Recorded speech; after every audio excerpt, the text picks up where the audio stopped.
My name is Elizabeth Westrook, and I'm 26 years old, and it's May 8th, 2004. The purpose of this videotape is to state for the record what went on during the arrest of Malachi York and Kathy Johnson York. I would like to state that I was an eyewitness to the arrest. Myself, Diane, Vincent, Malachi York, and Kathy Johnson. It is May 8th, 2004. My name's Diane Vincent. My age is 39. I guess I can start off by saying the reason why I'm doing this tape to get on record that everything that happened during May 8th, 2002, how the arrest began, because a lot of people are not aware of the things that my cool Chief Black Thunderbird Eagle, Dr. Malachi Z York went through, a lot of things that Kathy Johnson went through, a lot of things that we all went through that day. I heard Sills make a comment that it's not about Malachi York and the Nawapian people, if you want to call them that. And I just think that's just a very degrading thing to say, because it shows what type of person he really is. It shows his racism and his biasness. And people are hearing the propaganda that's in the media, and they're not hearing what people went through that day. They don't care about what people went through on that day. They don't care about individuals take away from the name Nawapian. They don't care about what innocent individuals went through and what they underwent under the hands of the government. And it was unnecessary. It was unnecessary, and it was based on lies. So I had to get that. But before I go on into what happened during the arrest, I would like to state what happened prior to the arrest. 2 years ago, exactly today, May 8, 2004, we were coming from Athens to the land at 44 Shadydale Road in Edenton, Georgia. During the month of May, we usually prepare for our week-long festivities we have in June. And that particular day, we had a meeting with a laser company because the other church members and Malachi York thought we would do something different this year. And we were going to have a laser show, a light show, and show holographic images. So the laser company was going to do a test run, you know, to see exactly how much space was needed or exactly where they would shoot it, the best lighting in the best position. We arrived there early, and to let time pass by, you know, to buy some time, we went to Milledgeville. When we arrived at our destination in Milledgeville, Georgia, we did our shopping. It was in the we were in the parking lot of the Kmart shop. We decided to go. Naku decided he wanted to, go to Milledgeville and do some shopping, and so he invited me along to do the shopping. So as we went shopping, right, we go into the store. I remember going to the store. I remember a man standing there as soon as we walked into the hat store in Milledgeville. I remember a man standing there, and I remember Mr. York on Naku. I remember him saying something. I'm not sure exactly what he said. And, oh, you're already here. That's what he said. And a man looked at him weird. Later on, I found out it was one of the FBI agents. And we did our shopping, and I happened to go to Kmart to look for something. After we were finished, which is myself, Malachi York, Kathy Johnson York, and Diane Vincent, we were walking towards the vehicle. And we got in the vehicle. Everything was normal at that point. We got in the vehicle. Before we could put our seatbelts on, in the shadow of an eye, in a split second, we heard a loud boom, and simultaneously we heard shouting saying, "Get out the car right now." And I'm sorry, I would like to state for the record, I don't use obscene language. This is the language that was being told to us, and this is how was we were told to get out of And it. as we came out of the store, we got into the car, we started conversating. Next thing you know, back of the windows shattered. That's what I saw was afterwards. When we first heard the bang, we thought somebody shot through the window. We thought it was being carjacked. I thought it was I don't know what it was. My mind just went into TV mode because that's the only thing I could relate to it. I thought somebody shot the back of my head out, and I couldn't, and I didn't know about it until I thought maybe I was in shock. That's why I didn't know about it. I didn't know what it was. I just know I heard bang. Psh. Then moments after that, because things happen so fast, you saw the glass, so you knew the window shattered out. You still didn't know what it was. You heard somebody scream, "Get out of the car!" So we thought we was being carjacked. We was like, what the hell's going on? What is this? What's going on? Right? Next thing you know, the window on my side gets shattered in. I just so happened to move down and move to try to comfort Makul because I saw that he was keeling over and I thought he was hurt. I was like, well, maybe he got shot. So I went to grab him to see if he was okay. And as I did that, the window bashed in same time. Had I not, whatever it was, whether they shot the window or whatever it was, would have smashed me all in my face, would have just bashed my face open. Luckily, it just splattered in my head and in my ears and got some in my clothes and stuff, like abrasions on my clothes and so forth. I mean, on my neck and so forth. Next thing you know, we were being pulled out of the car. Everybody was yanked out of the car. Everybody was yanked out of the car and was dragged on the ground, was thrown on the ground. I had two guns pointed toward me. One was towards my head and one was towards my back. I couldn't put my feet all the way down because I had heels on. But they kept mashing my feet down, saying, "Put your feet down, put your feet down." I said, "I can't, I have heels on." Right? I said, "What is this? What is going on? Why are we doing this?" No one gave us an answer. "Why are you doing this? Why you have guns pointed at my head?" So I lifted my head up, right, because it had me positioned in an awkward way. And the glass was just right at my face. So I lifted my head up, and the guy pushed my head down with the rifle again, said, "Get your head down." And when I lift up, I didn't know I had a gun in my back until I lift up and I felt the gun on my back and my head. That's when I realized I had a gun on my back and my head, and they handcuffed us. And immediately I thought about Makul because I knew he was ill. So I tried to lift my head up again to see if he was okay because he was behind me. And the man pushed my head back down to the ground. And I said to myself, well, he's just going to have to shoot me because I have to see if he's okay. So I lift my head up again, turn around to see if he was okay. By that time, they had pulled Makul up from the ground, and they had him up against a car, and they had two guns pointed at him. And it was, I don't even think they frisked him at the time. They just had the guns pointed at him. So the next thing I did was I looked to the side to see if I could see Elizebeth or Kathy. I didn't see Elizebeth because she was on the opposite side of me, but what I saw was half of Kathy. I saw her from her waist down, and I saw two men with assault rifles pointed at her. One was in the angle that was pointed. It was looking like it was pointed at her back and her head, like mine. And so we stayed like that for a few minutes, and all I kept saying is, "Why you're doing this? What is this about? Why you're doing this? What is this about?" Because I'm thinking, Dad, did we run somebody over?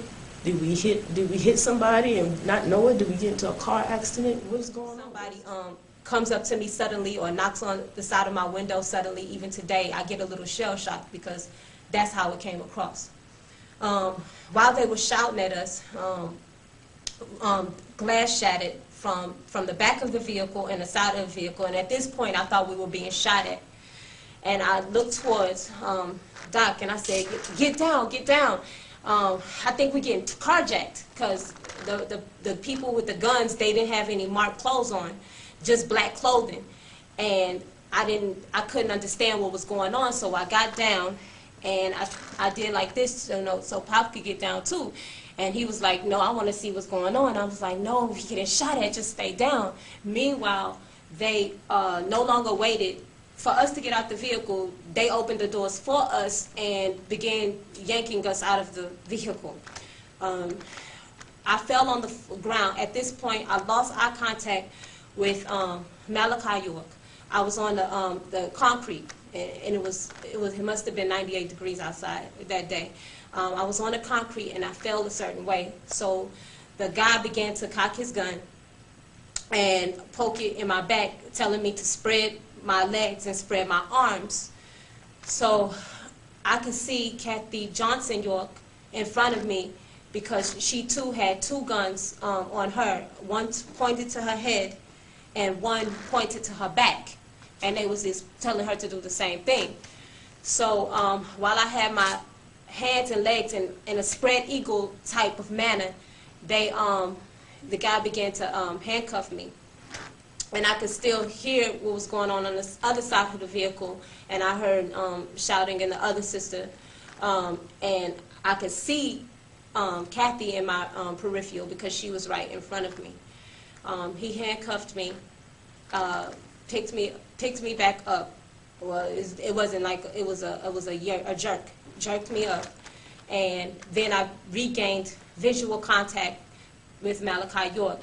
At this point, he was up against the adjacent car, and his glasses were slightly hanging off of his face, and he was sweating profusely, and that it was two guys on him, and this is at this point as well, a FBI vehicle, SWAT car truck pulled up, and this is when they began to reveal who they were, because before nobody had anything marked, so I didn't know what was going on. It was two guys on Malachi York with guns pointed to him, and he was leaning up against the adjacent car, and I would not take my eyes off of him. And they were yelling, asking him different questions, and I couldn't really hear exactly what they were asking.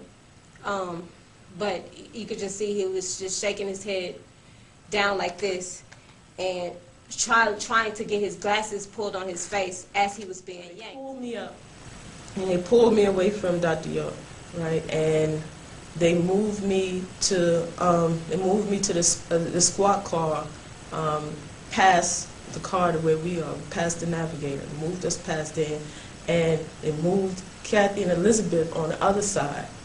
Okay, so I was like, where are you taking everybody? Why are you taking me? Why are you separating us? What is this about?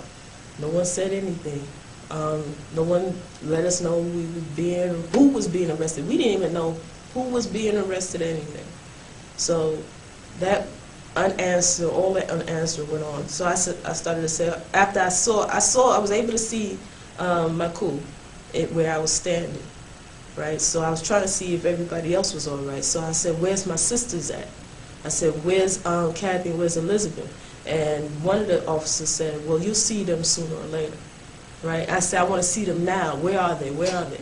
So he pulled Elizabeth over to me, right? And somehow they maneuvered us, and we walked over on the other side of the parking lot, away from Maku, and they moved Kathy to the side that we were on, but still it was away from Maku. It was like where I was, and we were able to see Maku where we were, and so we kept asking, what was this about? What was this about? And it had this little man that was from Atlanta. I guess he was an agent. He was from Atlanta, and he was irking me because he was being facetious, and it was as though it was a whole bunch of non-concern, and it hurt me more so because we knew we were there for wrong reasons, and we knew that these people, the way they was treating us and the way they was behaving, the way he was behaving, the comments that he was saying, you know, like y'all people from New York and stuff like that, even though half of us wasn't from New York, And, you know, little things he was saying made me think that he was fed a lot of information that was wrong. Like one thing, he thought everybody was from New York, and I said, that's mislead you. You think that everybody's from New York, and they're not. That's what you're told. That's the propaganda you're fed in the newspaper, because people have been feeding the media propaganda about Milwaukeeans way before May 8th. Okay, it's been a prejudice about Milwaukeeans way before May 8th. So you can see he was poisoned by that propaganda. We asked him what was his name, and he gave some phony name that he couldn't even spell. So he was like, spell it, and he couldn't even spell it, so we knew it was phony, so he was like a waste of time. We asked him, we kept saying, we want to go where they are, we want to go with them. Why are we not there with them? Why are we not going with them? And his answer was, he's God, he has God on his side, God is going to go with him. And I was like, you know, that is such a blasphemy statement to say, as such a, what is it? It's such a debasing statement, such a disrespectful statement to say, even for somebody that's a Christian. Okay, for somebody that's a Christian, why would you say a thing like that? Why would you say something like that? If he's a Christian man, if I'm a Christian woman, why would you belittle my religion in that way? And that's the first thing that came out. You just throw that out like that. You just say that so easily, just to be spiteful. And you have no reason to be spiteful, because you know nothing about Maku or the Milwaukeeans. You know nothing about us. So that type of thing was going in my head, and it was sort of angering me. And I saw how people they just don't care. And so we just kept asking questions. We kept asking questions that we weren't asked. They asked us our name. We gave them let me state this for the record. We gave them our name when we were in the parking lot, handcuffed. We gave them our name, our addresses, and our social security numbers. So whatever officer lied after we were detained a whole hour later, and they came down here a whole hour later and raided Tamaray, whatever officer lied and told the people that we were being detained because we weren't cooperating was lying. We gave them every information that we had, and they searched our bags to get the information that they needed. Okay, so that was a total lie. So obviously the quote-unquote detainee thing was bogus. Okay, so after that we were handcuffed. They wouldn't give us any information. This woman came by and said, she said, we asked her a question. She said he was going to appear before the magistrate judge. She didn't tell us why. And we were like, why is he appearing before the magistrate judge? We had no inkling of what the problem was, or why anybody was being arrested. Until that time, until she pointed out the fact that it was Maku being arrested, I thought that we had did something wrong. I thought we did something wrong with the driver. And she said Maku was appearing before a magistrate judge. They didn't say anything about Kathy.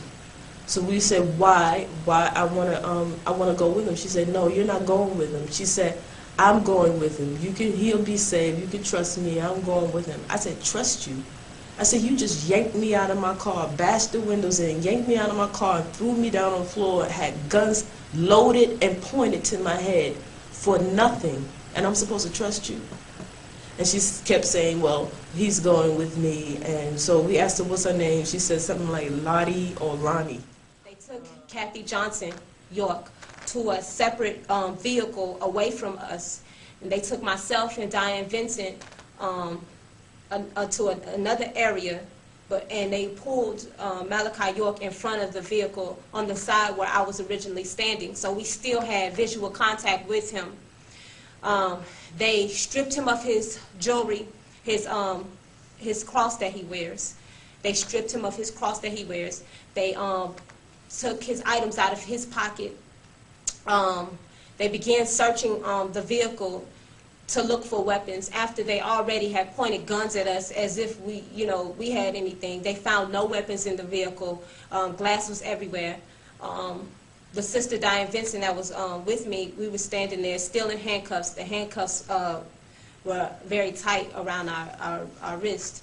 And you could see that the way they handcuffed Pops, they had him handcuffed in a very uncomfortable manner because one of his shoulders was down and he wasn't balanced, and he was up against the car, meanwhile still trying to keep eye contact with us to make sure we were all right while they were doing these horrible things to him. We kept looking at Makul to see if he was all right because we knew he was ill. They searched him. They took his religious medallions off. They searched his pockets, and they appeared to be questioning him. We were too far away to hear what they were saying, but we saw him nodding and so forth like that. And at one point, Makul was standing up, and he sort of leaned back, like in fatigue. He leaned back up against the car, and the officer allowed him to sit down then. Because he saw that he was about to collapse, so he let him sit down. And he leaned sideways against the thing, still handcuffs still on. He leaned sideways, and he was complaining about the handcuffs being too tight. And it was a real hot day. We asked who the man was that was questioning Makul. They told us Alan. They asked us our names, They never told us. We asked, why were we being arrested? The guy said, you're not being arrested, you're just being detained. I told him that's like saying you're not being fired, you're being downsized and wearing handcuffs, and you're just taking advantage, and I don't understand what's going on. They wouldn't tell us anything. They never read Malachi York his rights. His rights were not even read to this day. He was never read his rights. I asked, could I please be with him? They said, no, if you take another step, then it'll be trouble. So Diane Vincent, told me just, calm down. At this point, they brought Kathy Johnson York back around, and they put her in a Baldwin County vehicle. And they put myself and Diane Vincent in another Baldwin County vehicle, and they put Malachi York. They put him in an unmarked, regular, just brownish, champagne-colored car. And they took us to different places. They took me and the sister Diane Vincent, they took us to Baldwin County Sheriff's Department. Malachi York had left before we did. We stayed in the parking lot in the back of the vehicle, the sheriff's car, for at least 20 minutes, and the sister Kathy Johnson York left in another Baldwin County sheriff's car, and she left maybe 10 minutes before we did. So they separate us in intervals. When we went to the Baldwin County Sheriff's detention center, they had the handcuffs on us, and the sister Diane Vincent had a big piece of glass stuck in her shoe still, and we were still in handcuffs. So she was complaining about that and how much it hurt. We were there for a half an hour before they took the handcuffs off, and she was able to pull the large piece of glass out of her shoe. And we were fingerprinted 3 times, and our picture was taken 3 times. And we asked what was going on, and they still did not tell us what was going on. The sheriff of Baldwin County came in at that point and said, made a phone call in front of us and said, okay, do you have him, or how long should I keep these two? And apparently the guy said another 45 minutes because we were there for another 45 minutes. And he told us, well, you have to stay here for at least 45 minutes to an hour before we can let you go. At the time that it passed, when we were able to, towards the end of the 45 minutes or whatnot, the sheriff came back to us and said, you're free to go, but Kathy Johnson and Malachi York is being under arrest. We said, what for? He said he didn't have any details. So meanwhile, they towed the vehicle we were in to the Baldwin County Sheriff's Department where we were at. And as we were walking out, the vehicle, I was in a state of shock while everything was happening, but as we were walking out, the vehicle had no back window anymore, and on the passenger side where Pops was sitting, behind him, the glass was shattered there as well. So the glass was broken all throughout the vehicle. Everything on the inside was broken. And I said, do you expect me to ride in this vehicle? And the sheriff of Baldwin County said, I don't know how that happened. I was just doing my job. I was just assisting the FBI. And I said, how it happened was the FBI busted our glasses, busted the glass open and busted while we were in the vehicle. And he said, I don't have anything to do with that. Here are the keys, ma'am. You're free to go.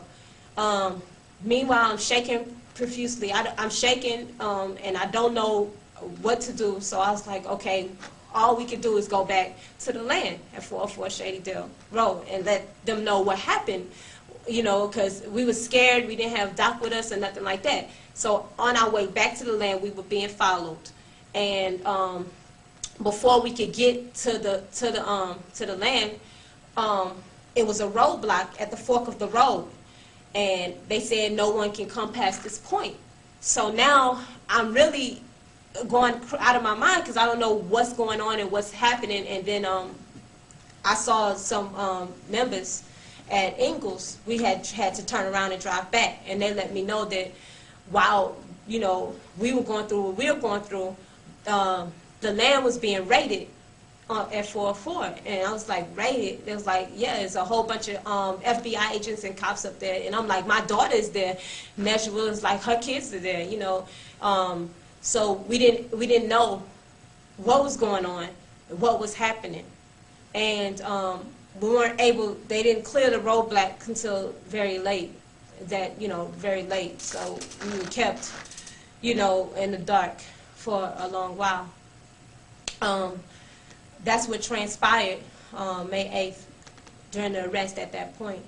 However, even today, 2 years later, I know my daughter, her name is Nawar Bennett, and she still has nightmares. My sister was watching her at the time of May 8th, and I know that sometimes in the middle of the night, she'll wake up screaming and shouting, and I'm like, what's wrong? She said, it may not be real to you, but it's real to me. And I'm like, what's that mean? She said, they're coming. And I'm like, what's that mean?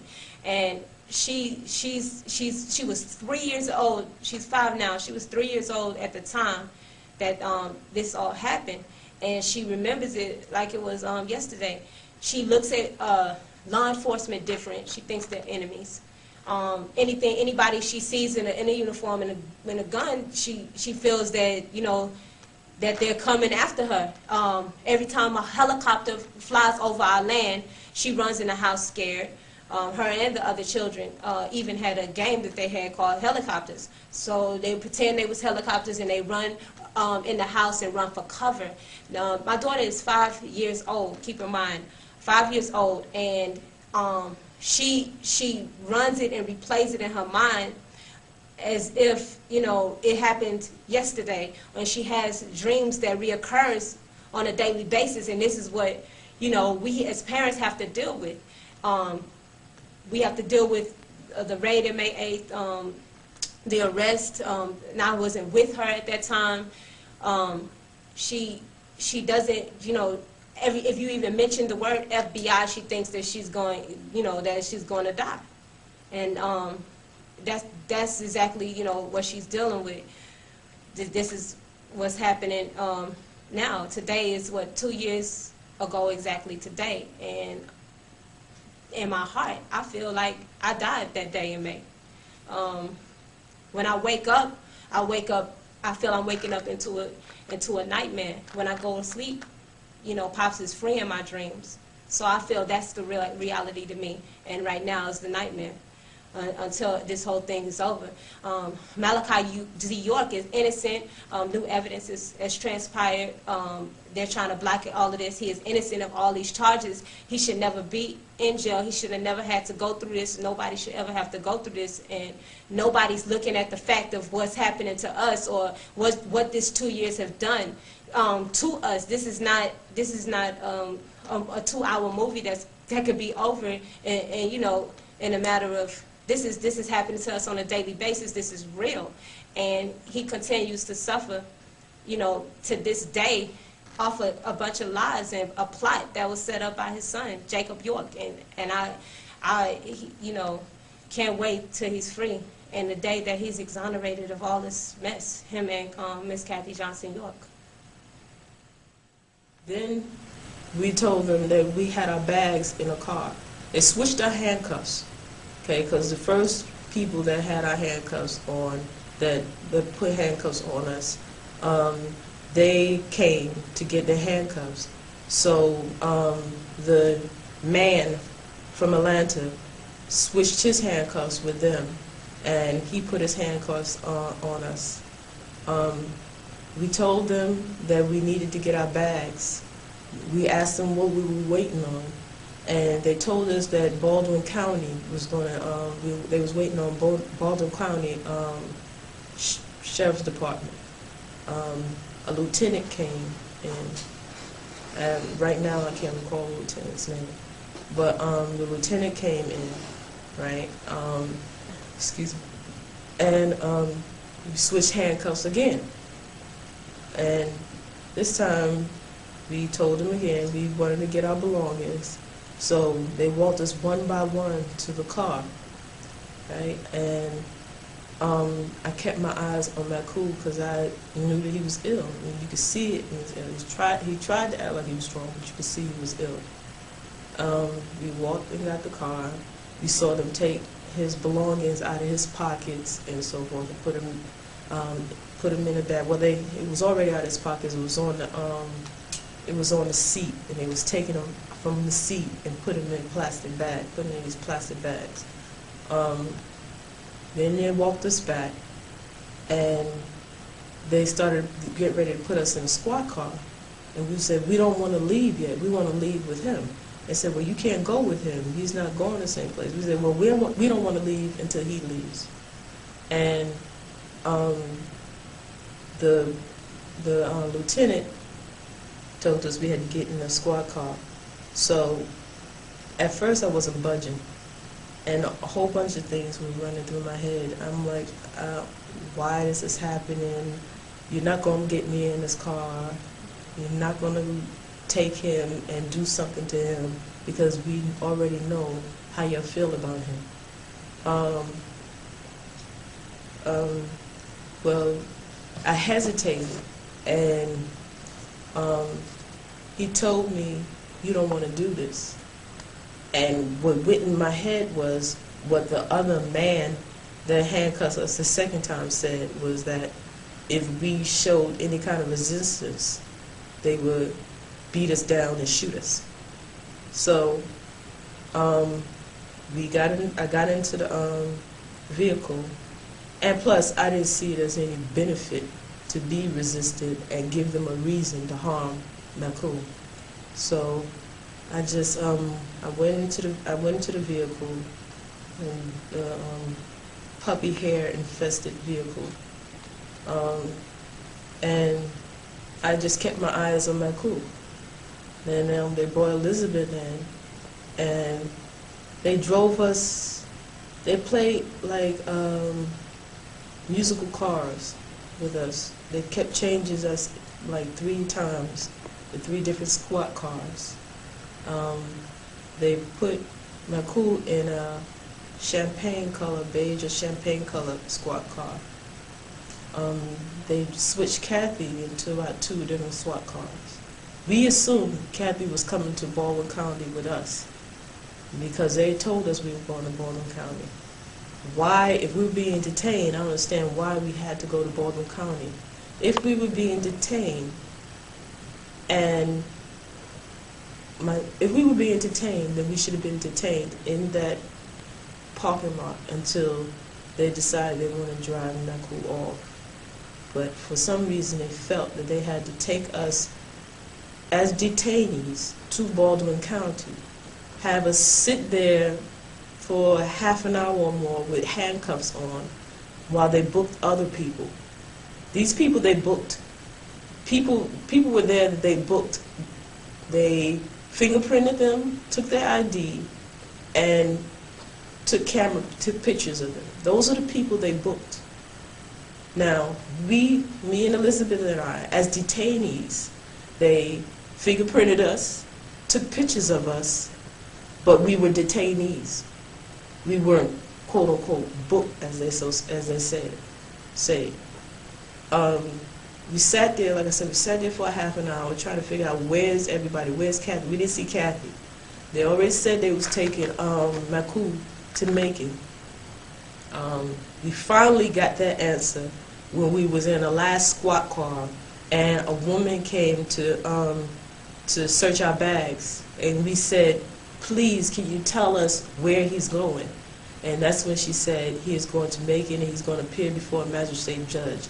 We said, for what? And she said that is on a need-to-know basis. I said, well, we need to know. So, but they didn't tell us. We didn't know anything. So Elizabeth asked for the keys to her car, and they gave her the keys to the navigator. We got there. I guess they must have drove the navigator on a tow car after us. Anyway, we sat there for about a half an hour or more, and then the Baldwin sheriff came in and told us that we were going to be, they were going to ask us some questions, and then they was going to let us go. We asked them about Kathy, and we were assuming, like, well, Kathy must be in another room somewhere. They told us that Kathy was being arrested on charges, and they didn't say what the charges was. They said she was going to appear before the magistrate judge also. And we were like, for what? And he wouldn't tell us. We got fingerprinted. They shuffled around a bit because they was trying to figure out a way to fingerprint us and take our pictures for their records for whatever reason as detainees, instead of and not have it appeared as a booking. But basically they booked us. Okay. Then after all that, we stayed for about, I don't know, maybe an hour and a half or more. Then they let us go, and they let us go in this torn up car that they tore to pieces. So we just knew we was going to get stopped. The only thing we could think of is we have to get back home and let these people know what happened to Maku. And we just felt like crap because we were leaving and two people that we loved were gone. It was just stolen away from us for whatever reason. We didn't know for what reason. We drove home. We got stopped by a barricade. We basically we got stopped by the barricade. We didn't know where to go. And finally, some fellow Nawabians helped us and drove us to Macon. And then that's when we found out that Maku was being falsely accused of child molestation. Ridiculous. I mean, I can't say nothing else about it other than it's bogus. People need to know that that is not in his character. It's never been. I've been around for, how old am I? I'm 39 years old, since I was 15 years old, so almost 24 years. I came in when I was 15 years old, okay? I've been around Maku since I was 15 years old. It's amazing how everybody's ignoring the fact that the mission started in 1967 when Maku was 22 years old. And from 1967 to 1988, there has been not one individual child out of the thousands and thousands of children that came in and out of the community. There has not been one child that made these false accusations. It's not until these children who ended up in Putnam County, where Sheriff Howard Richard Sills resides as sheriff, it's not until then that these false allegations came about, and it's based upon a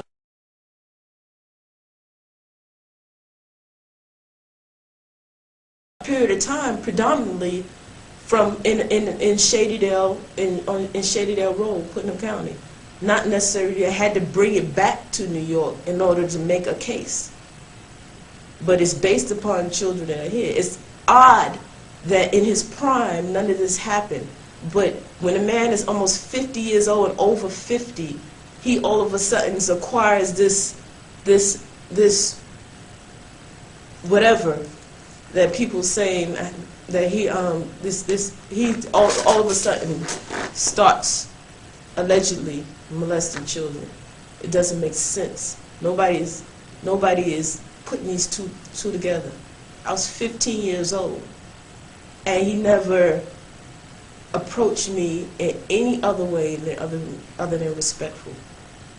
He barely was around children when I was in a town when I was growing up. Okay, so it wasn't in his character and his bogus. That's basically it. I'm just want to clear that up and clear all the harassment and all that other stuff. What people need to know is they're trying to tell you that they didn't come out here and point guns at kids. They didn't come out here and tell you. Trying to tell you that they didn't